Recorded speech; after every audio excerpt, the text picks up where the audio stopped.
और हमारे नबी आए हैं, इस जान को हाथ में लेकर के आए हैं। मेरे मुहतरम बुजुर्गों, आप घर छोड़ आए हैं, याद रखो यहाँ आने पर आपको कितना सवाब मिलेगा। तो सुना, उस सिलसिले में जब मैंने हजरत उस्मान गनी से पूछा कौन उस्मान है, वो उस्मान गनी है जिनके मेरे नबी ने एक के बाद एक दोनों मिला के दो बेटियां उनके निकाह में अदा कर दी और उन्हें जिन्नूरैन बना दिया, तो नूर अदा कर दिया। वो उस्मान गनी से मैंने पूछा, उस्मान गनी हम नबी की मीलाद अगर करे तो हमें सवाब मिलेगा या ना मिलेगा? हम उसमें शरीक हो जाए तो हमें सवाब मिलेगा या ना मिलेगा? कितना सवाब मिलेगा?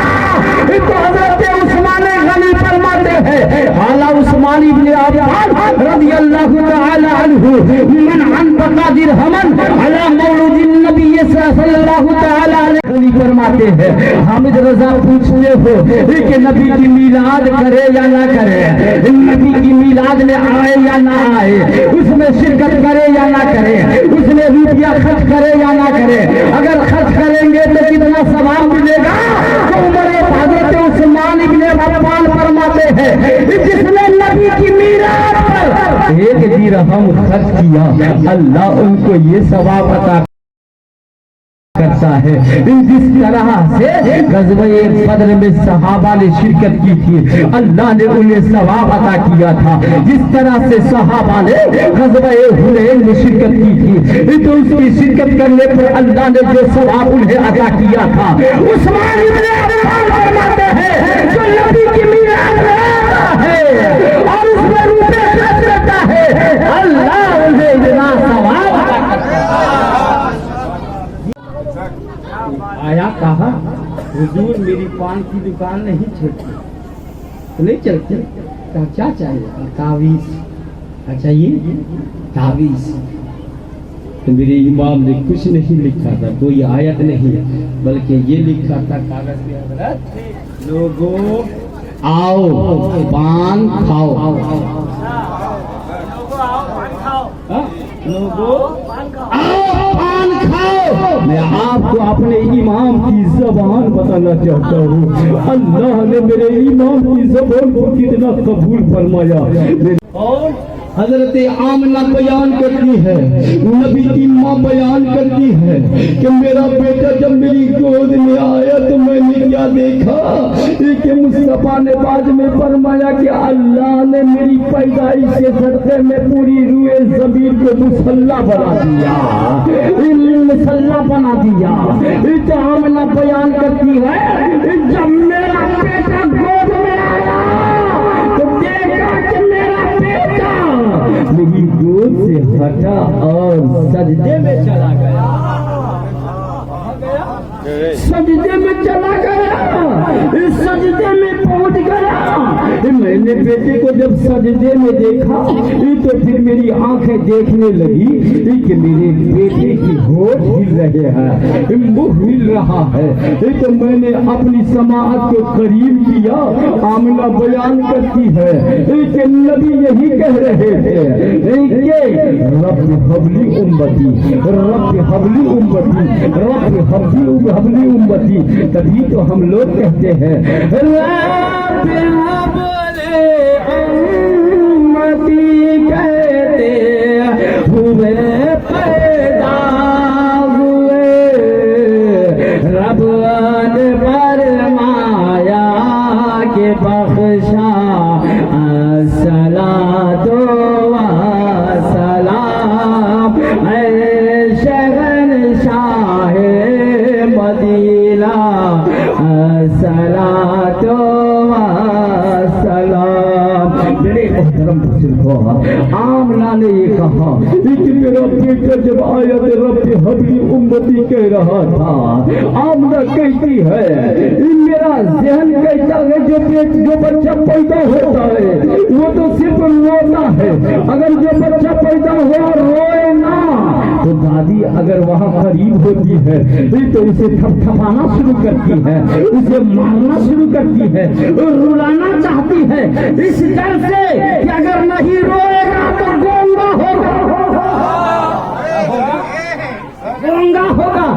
सही होता है ना।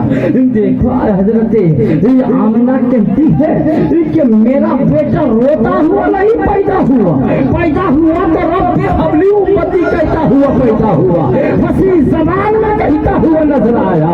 बच्चा तो रोया करता है लेकिन मेरा बेटा फसी जबान में कहता है रब्बे हबली उम्मती।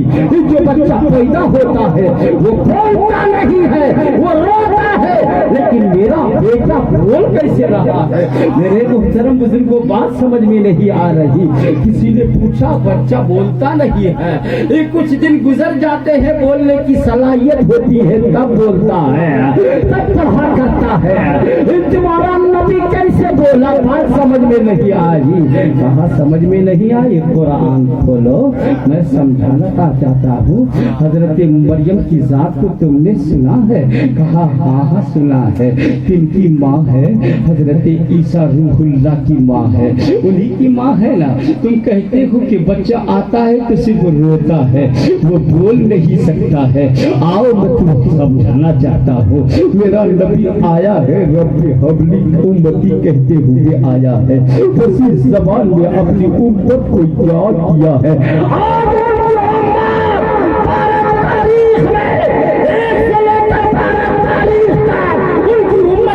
नहीं भूली है, हर रात अपने नबी को याद करती है। कभी सलाम में कहती है मुस्तफा जाने रहमत बेलाखू सलाम, शम्ए बज़ में हिदायत बेलाखू सलाम, शहरे यारे इरम ताजदारे हरम, नाबहारे शफाअत बेलाखू सलाम, काबे के बदरुद्दुजा तुम पे करोड़ों दुरूद, तैयबा के शम्सुद दुहा तुम पे करोड़ों कि उनकी उम्मती है। हाँ, जब समझना चाहते हो बच्चा बोल सकता है कि नहीं बोल सकता। हजरत मरियम का नाम सुना, अल्लाह ने जिब्रील को हुक्म दिया, जिब्रील जा मरियम से कह देना मैं तुम्हें बेटा दूंगा, मैं तुम्हें बेटा दूंगा। और उससे पहले अल्लाह ने हजरत मरियम को अलग रखा था, एक कमरे में रखा था जिसके अंदर सिवाय हजरत जकरिया के कोई नहीं जाता। जिब्रील पहुंच गए, जिब्रील कमरे में पहुंच गए, कोई नहीं है वहां। और जब पहुंचे तो बच्चे की शक्ल में नहीं, बूढ़े की शक्ल में नहीं, करियन जवान की शक्ल में आए। करियन जवान की शक्ल में आए, दरवाजा बंद है, अंदर पहुंच गए। और कहने वाला कहता है नबी कैसे जलसा में आएंगे?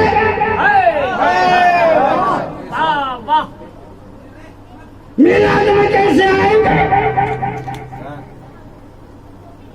जब जिब्रील, जिनके भी नबी हमारे नबी हैं, जब जिब्रील सिदरा से चले मरियम के कमर बंद कमरे में पहुंच गए। जब जिब्रील पहुंच सकते हैं तो मेरे मुस्तफा क्यों नहीं पहुंच सकते? तभी तो शाही ने कहा ये बज़िंदे मुस्तफा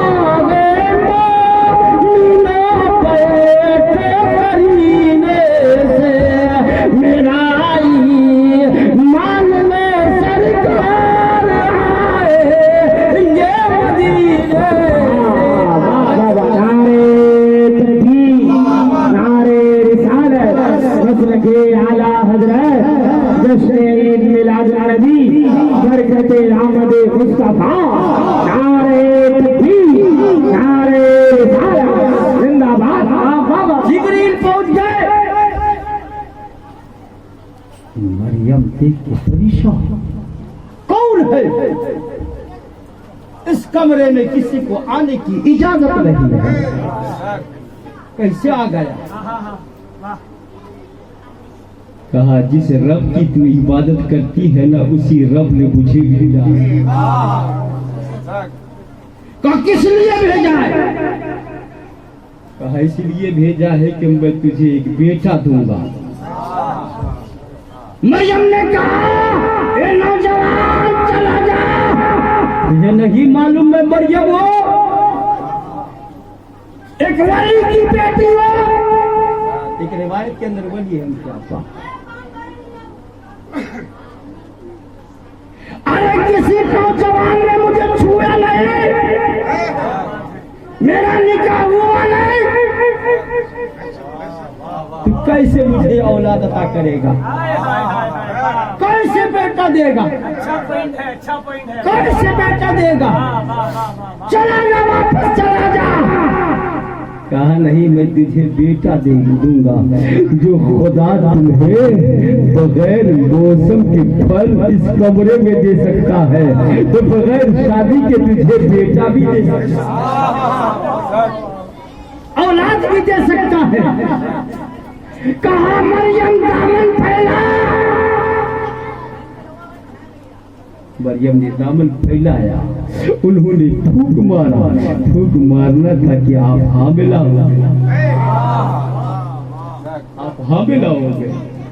फिर अल्लाह ने हुक्म दिया मरियम अब यहाँ से जंगल में चली जा, एक दरख्त के पास बैठ जाना। लिहाजा मरियम जब जंगल में पहुंची है, उस दरख्त के पास बैठी है जो दरख्त के सूखा है। मरियम जो ही पहुंची तो अल्लाह ने उस सूखे दरख्त को हरा भरा कर दिया।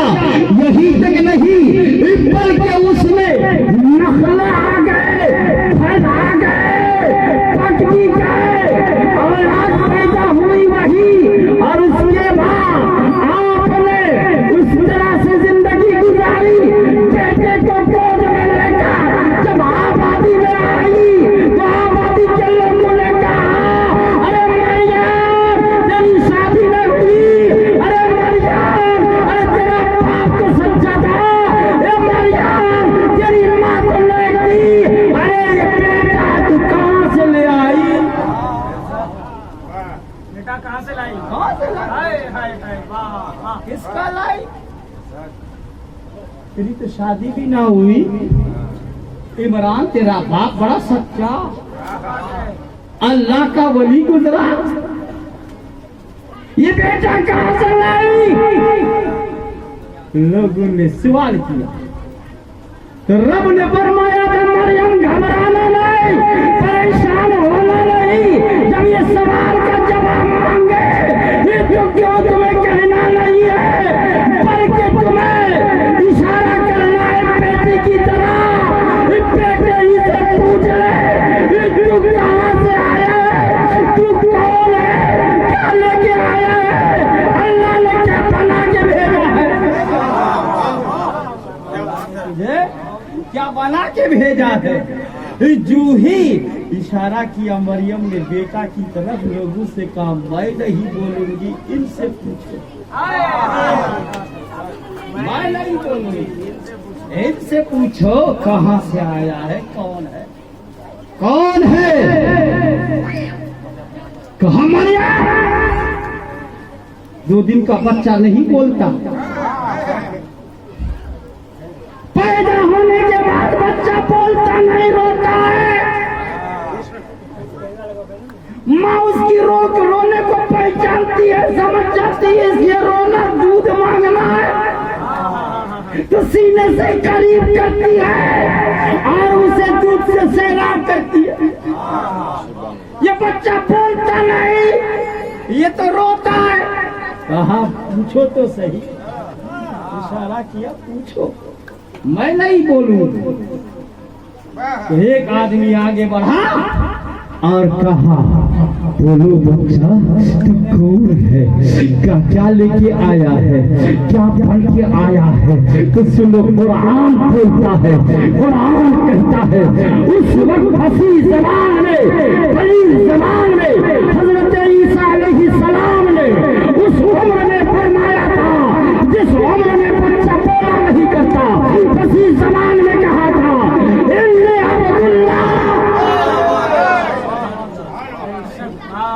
मैं अल्लाह का बंदा।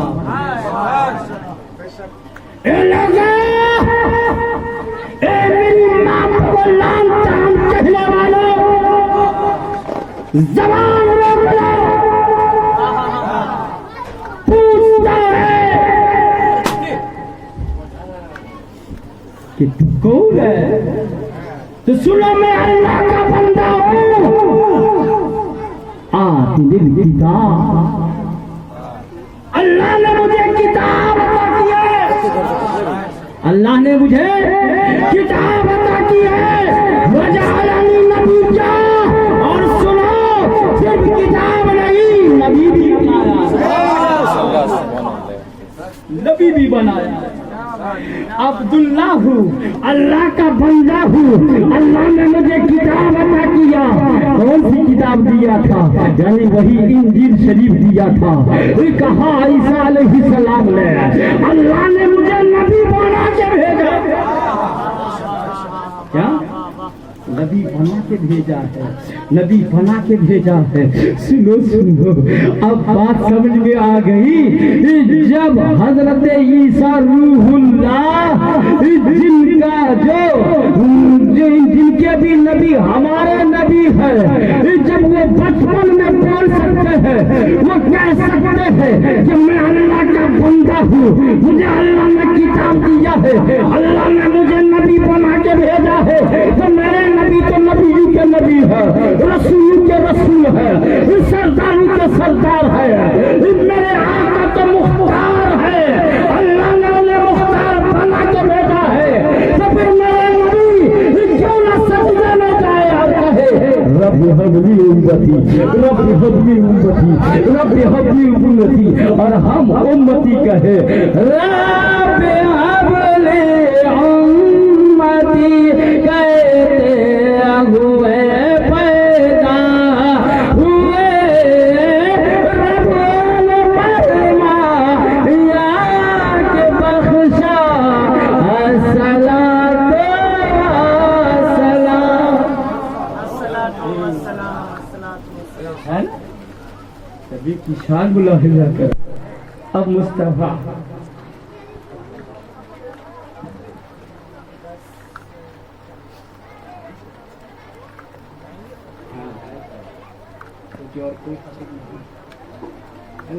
बस एक